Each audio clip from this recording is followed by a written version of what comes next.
Red alert. Red alert. Red alert. Galarian Fever is fatal at the rate of 1 life per minute. So while we've been at this, we've murdered 10 civilians. So Galarian Fever is fatal at the rate of 1 life per minute. You know what else must be fatal at the rate of 1 brain per minute? Star Trek Discovery, and all the track riders are infected. At the very best, this line reminds me of the dumbest line in Star Wars history. Well, the history of the good movies, at least. You've never heard of the Millennium Falcon? Should I have? It's a ship that made the Kessel Run in less than 12 parsecs. But unlike the Kessel Run, no one will remember Star Trek Picard in 50 years. And that will be a win for humanity's shared culture, but it's an awful loss for Trek fans in the here and now, who were promised big changes this season. Obviously, diseases don't infect or kill at a specific number of people per minute, day, or week. Is this some future disease that has its own Wi-Fi network so it can talk to the other infected bodies? No. Does it matter if there's 100 infected people or 100 million? Diseases kill with a percentage of those infected, not an absolute number. Being so close to the start of the episode, I take it like a dog whistle to shut off your brain. If you're looking for classic highbrow Trek, don't waste your time going any further. It isn't here. Oh, and hello world, it's Birdo Prey 5, Qapla, and welcome to my 5 biggest nitpicks of Star Trek Picard Season 3, Episode 2, Disengage. I use the word nitpick loosely. Nitpicking can be fun. I can nitpick things without it affecting my overall enjoyment of a show. Usually a nitpick won't alter my overall grade or score of an episode. But in a series like this, they can. I'm calling these nitpicks because, well, it plays well with the algorithm. But don't think these are easily ignored or explained away.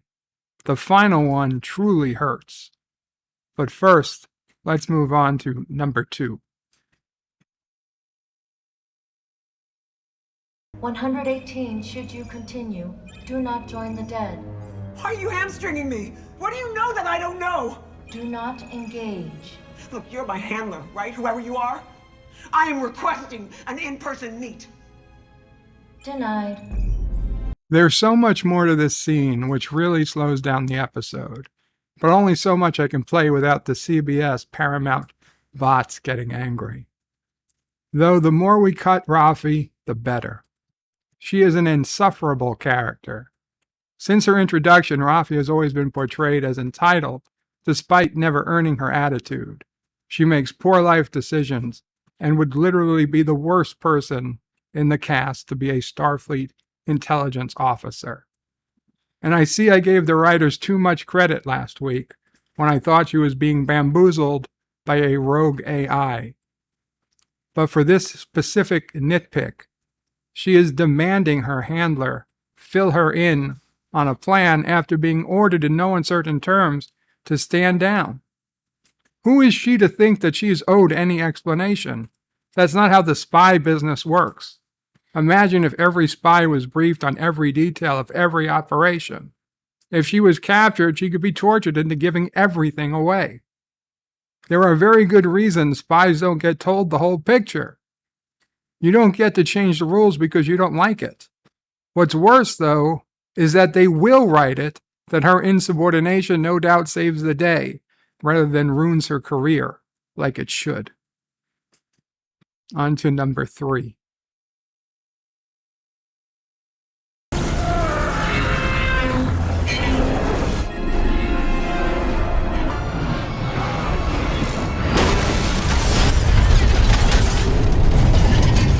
What did she just do? She threw a ship at us. Sir. 11 minutes later.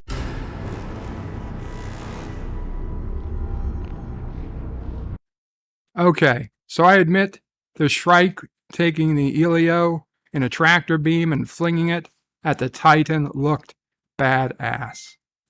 One of the coolest shots in Trek history, but hardly seemed worthy of the bewilderment on Admiral Picard's face. Repulsor beams were talked about just a few minutes prior, and the Enterprise D used the technology to push off large objects before.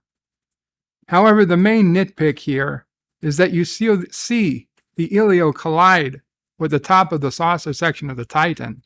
7 confirms lots of damage and even a hull breach. But just minutes later, we see the Titan, and the saucer section is in pristine condition, not a dent to be seen.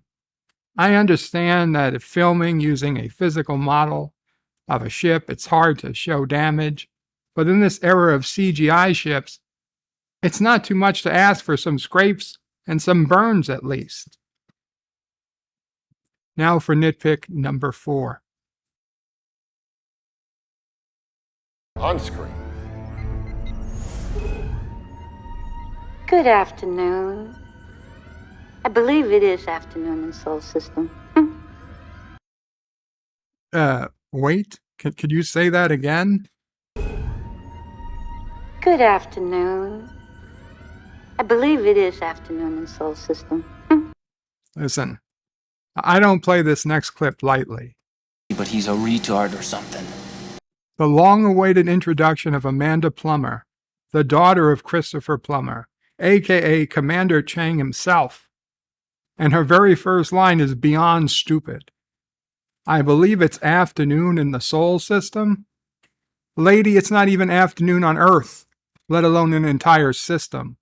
That would mean it's afternoon on Earth, at Space Dock, on the colonies across the moon, on Mars, whatever's left of it, the moons of Jupiter and Saturn, all across the asteroid belt, on Pluto, and so on.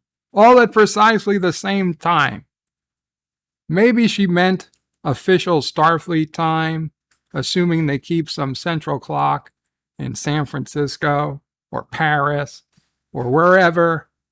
But if that's what she meant, that's what she should have said.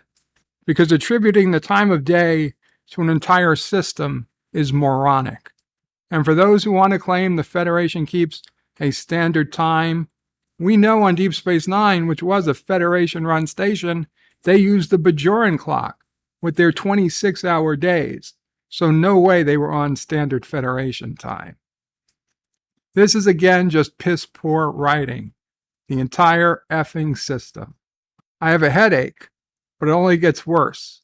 The final nitpick for today is number 5.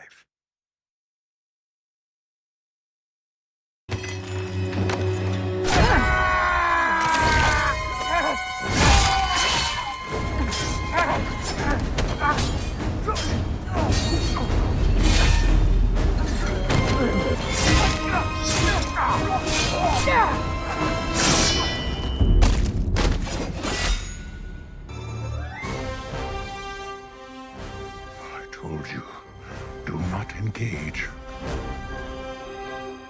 My man Worf, the character who, if you looked up honor in the dictionary, you would see his picture. At least, you would have. Raffi, after being ordered to stand down earlier, of course, ignored her orders. Now to get herself in trouble, she was facing certain death until Worf has to save her.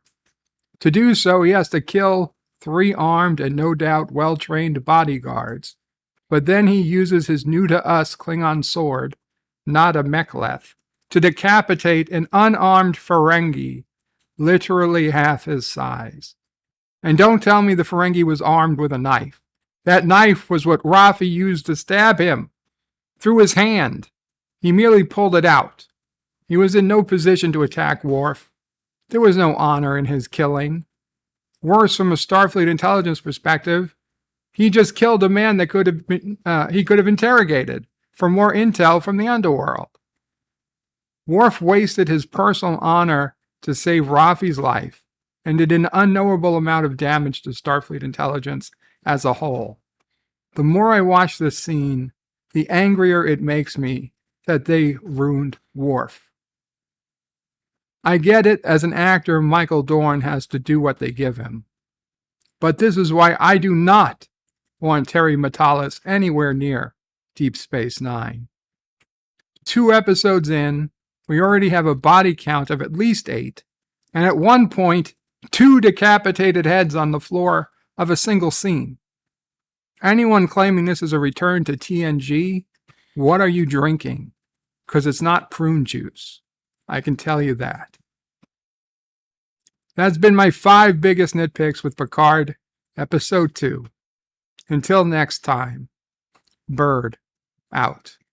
And when you tell your children and your grandchildren the glorious story of how you rose to power, I hope you remember to tell them how you heroically killed an unarmed Ferengi. Half your size. Whatever you say, Ferengi. What are you doing? I didn't want to believe the things he said about you yesterday. But if you can stand here and murder this pathetic little man, then you have no honor.